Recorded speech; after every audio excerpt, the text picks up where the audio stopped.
जितेंद्र जी, आपके साथ आपकी मिसेज का कुछ विवाद चल रहा था, वो एसपी ऑफिस गई हुई थी। क्या कुछ मामला है जो आरोप वो लगा रही हैं कि आप दहेज मांग रहे हैं उनसे? क्या मामला है? दहेज का तो सर कोई मामला नहीं है, हम्म। क्योंकि 2017 में हमारी सीमा से शादी हुई थी हम्म। और हम दोनों एक दूसरे को पसंद करते थे। हम्म। फिर ये बात हमारे घर वालों को पता चली तो घर वाले राजी हो गए शादी के लिए। हम्म।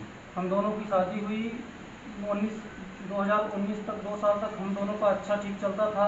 हम्म। 1 साल में बच्चा हुआ हम दोनों के बीच में। हम्म। फिर वो फ़ोन वोन में बात करती थी, घर में कोई काम नहीं करती थी। मैं बोलता था कि तुम सुबह उठा करो, बच्चे हो गए हैं, इनको पढ़ाना लिखाना है, इनके भविष्य के बारे में भी सोचना है। हम्म। तो हमेशा वो सोती रहती थी, कभी 9 बजे उठती, कभी 10 बजे उठती। हम्म। और उठती तो मेरे को बस बोलती कि तुमसे क्या मतलब है, मुझे सोने दो, मैं कुछ नहीं करूँगी। हम्म।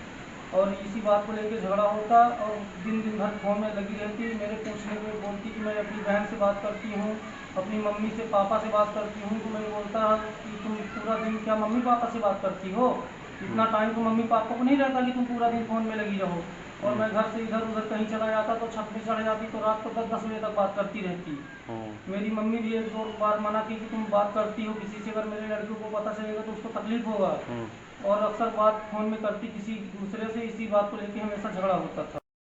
नहीं, आरोप आप पे लगा रही हैं कि आपने जहर पिला के उनको घर से बाहर कर दिया था। क्या मामला था ये? ऐसी कोई बात नहीं है, हम्म। ये सब झूठा आरोप हमारे ऊपर लगा रही हैं। हम्म। 24 तारीख के दिन में मैं घर पे आया खेत पे काम करके, तो हम्म। ये फ़ोन में बात कर रही थी।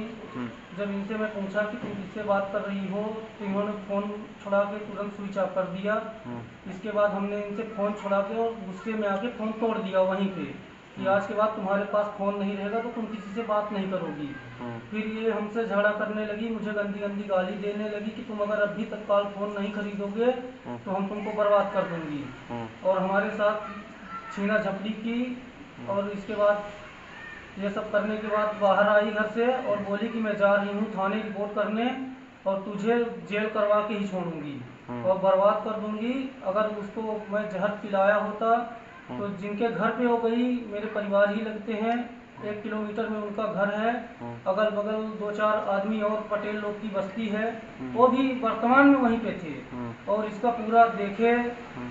कि क्या इसका सिस्टम चल रहा। फिर मेरे को ऐसा लगा कि कुछ खा पी ली होगी, तो मैंने गाड़ी मंगवाया हम्म। और इसको बोला कि चलो तुमको हॉस्पिटल लेके चलता हूँ। तो वहीं उनके सामने मुझे गंदी गंदी गाली दे रही थी। हम्म। फिर अपने से चल के उनके घर पे गई हम्म। और चलने के बाद करीब 1 घंटे उनके घर पे बैठी थी। हम्म। फिर उनके घर से अपनी मम्मी को फ़ोन लगवाई, हम्म। तो उनकी मम्मी ने 100 नंबर को डायल किया, फिर 100 नंबर आई, उनकी मम्मी भी आई। हम्म। तो करीब 1.5 घंटे बाद हम्म। गांव से लेके गंगेव लेके आए। हम्म। गंगेव लेके आने के बाद 100 नंबर में बोले कि इनकी तबीयत ठीक नहीं है, तो वहीं से प्राइवेट गाड़ी में, हम्म। अपने पर्सनल प्राइवेट गाड़ी में ये लेके उनको रीवा चले आए हम्म। और संजय गांधी में भर्ती किए थे। हम्म। ये हमको सूचना मिली हम्म। और थाने वाले बोल ही रहे थे कि पहले इनका उपचार करवाओ। तो इनकी मम्मी बोल रही थी हम्म। कि बेटी को मेरे छोड़ो, पहले उसको पकड़ो। हम्म। हाँ, बेटी तो बचेगी नहीं बचेगी, ऐसा उनकी मम्मी वहाँ बोल रही थी। हम्म। तो ये अगल वाले जो हैं तो वो थे वहाँ वर्तमान में, तो वो सब बोल रहे थे कि उनकी मम्मी जब पुलिस आई 100 नंबर, हम्म। और 100 नंबर में जो कर्मचारी लोग थे तो वो भी ये सब देखे कि हम्म। ये बोल रही थी कि तुम उनको जाके पकड़ो हम्म। और मेरी बेटी को मरने दो यहीं पे। हम्म। तो अगर हम इनको जहर पिलाए होते तो फिर वहाँ जब तक संजय गांधी इनको पहुँचाए तो 2-4 घंटे समय लग गया, तो हम्म। हालत तो और भी गंभीर हो जाती। तो ऐसी कोई बात नहीं है और ना ही हम कुछ जहर वहर पिलाए थे, ये मेरे ऊपर झूठा आरोप है। आपकी मिसेज दो तरह का स्टेटमेंट दे रही हैं। जब संजय गांधी भर्ती थी वो, तो पहला स्टेटमेंट उनका ये था कि आप उनको देह व्यापार में धकेल रहे हैं, पहला स्टेटमेंट।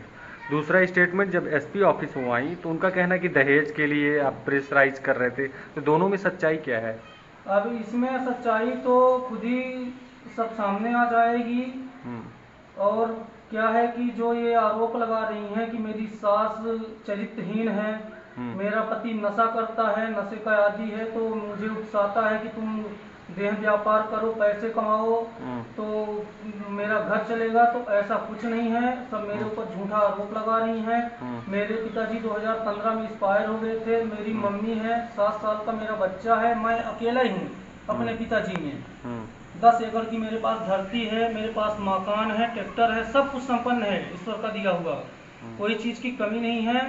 और जो भी आरोप लगा रहे हैं सब झूठा है, हमें फंसाने के लिए लगा रहे हैं। अच्छा, उनका कहना ये भी है कि आपकी शादी को हुए 7 साल हो गए हैं ना, इन 7 सालों के उपरांत हर दूसरे तीसरे महीने आप उनको नशा करके मारते थे, नशा करने के लिए पैसा मांगते थे। ऐसा कुछ भी नहीं है। हम और हर दूसरे तीसरे महीने वो 10,000, 20,000, 25,000 रुपए आपको देते थे, ऐसा उनका कहना है। वो इसमें कितनी सच्चाई? जो भी हमारे ऊपर आरोप लगाए हैं कि हम इनसे 10,000, 20,000 इनको देते थे और हमारे ससुराल वालों के देने पे हमारा घर चलता है, तो जिस दिन गांव में शासन प्रशासन आएंगे, जांच करेंगे, तो उनको खुद ही रूबरू हो जाएगा कि हमको ये कितना पैसा दहेज में दिए थे और कितना हमको देते थे।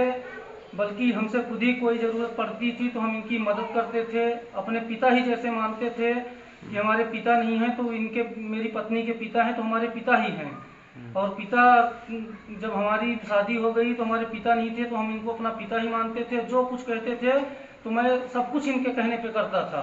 पर मेरी पत्नी का चाल चलन ठीक नहीं रहता, वो गैर मर्द से बात करती है और ये चीज़ हमसे सहन नहीं होती है, इसी चीज़ को लेके झगड़ा होता है। और मेरे मना करने पे नहीं मानती है, घर से भाग जाएगी।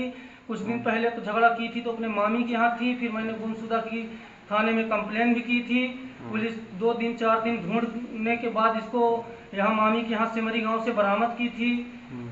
फिर समझौता करके अपने घर लेके गए थे, अच्छे से थी 1 महीना। 1 महीने के बाद फिर फोन में बात करने लगी, हर महीने 50 रुपए की सिम लेती थी और नई नई सिम डाल के बात करती थी और सिम निकाल के फेंक देती थी। अच्छा, अभी अभी तुरंत में उनका कहना ये था कि आपने उनसे पैसे की मांग की नशे के लिए और मनगमा की बात है, तो आपने मतलब उन्होंने आपको पैसे नहीं दिए तो आपने उनके सर पे डंडा मार के उनको लहूलुहान कर दिया, पैसा भी छुड़ा लिया। ऐसी कोई बात नहीं है और ना ही कोई हम उनसे पैसा लिए, ना ही हमारी उनकी कोई मुलाकात हुई। हमारी पत्नी के जब घर में झगड़ा करने के बाद वो चली गई तो हम चुपचाप घर में थे। अब जब फिर हमको पता चला कि ये हमारे खिलाफ थाने में रिपोर्ट कर रहे हैं, एसपी ऑफिस में जा रहे हैं और तरह तरह की न्यूज अफवाह चलवा रहे हैं, हमें फंसाने की हर तरह से कोशिश की जा रही है, तो इसीलिए जब हमें पता चला तो हम अपने बचाव के लिए अपना स्टेटमेंट देने के लिए जरूरी समझे। आगे आप क्या कार्रवाई करेंगे? क्या आप भी पुलिस के पास जाएंगे या प्रशासन से हेल्प मांगेंगे आप? मेरा यही है कि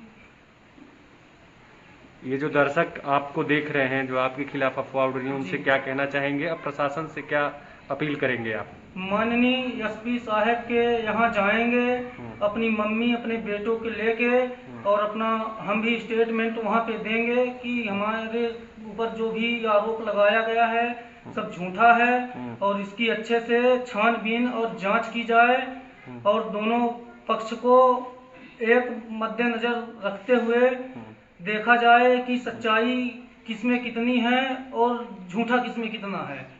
महिला थाना में भी रिपोर्ट हुई थी, उसमें कुछ सुनवाई हुई थी? हाँ, वहाँ भी महिला थाना में भी ये लोग रिपोर्ट किए थे हमारे प्रति, फिर वहाँ भी हम गए थे और वहाँ से हमारा समझौता हो गया था और समझौते के साथ हम दोनों साथ में रह रहे थे। अच्छा, क्या नाम है आपका? मेरा नाम जितेंद्र शर्मा है। कहाँ के रहने वाले हैं? मैं ग्राम बहेरा का निवासी हूँ। थाना कौन सा लगता है? थाना गढ़ लगता है।